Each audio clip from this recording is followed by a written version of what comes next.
Derrière le camp de quarantaine, le B2A, sont construites les 38 baraques du camp B2B, connu sous l'appellation camp des familles de Térésine.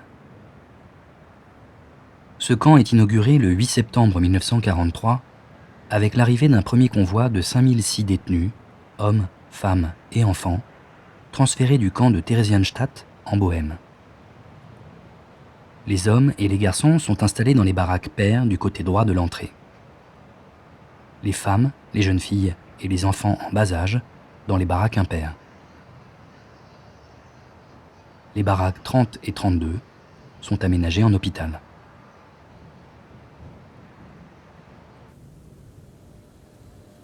Les membres des familles de Térésine sont enregistrés et tatoués sans passer par la sélection.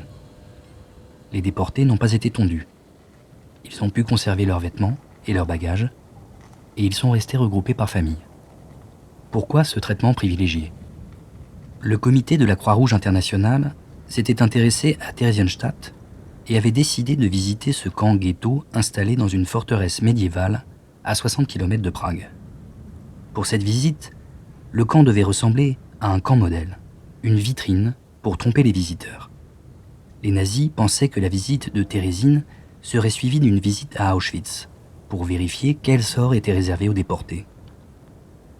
C'est à ce titre que les autorités d'Auschwitz ont octroyé à ce camp des conditions de vie plus présentables. La baraque 31 est aménagée en école. Parmi les photos retrouvées au bureau des constructions, celles-ci témoignent des travaux paysagers qui ont été effectués dans ce camp probablement dans le même but, tromper les visiteurs de la Croix-Rouge.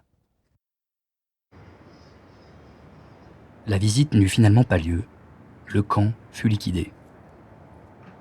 Les 8 et 9 mars 1944, 3791 hommes, femmes et enfants de ce camp sont assassinés dans les chambres à gaz crématoires 2 et 3. Environ 1000 hommes et 2000 femmes sont transférés dans d'autres camps. Les 7000 détenus restants sont liquidés en juillet 1944. Au total, en 10 mois d'existence, près de 18 000 déportés, hommes, femmes et enfants, y ont été internés. 1200 environ ont survécu.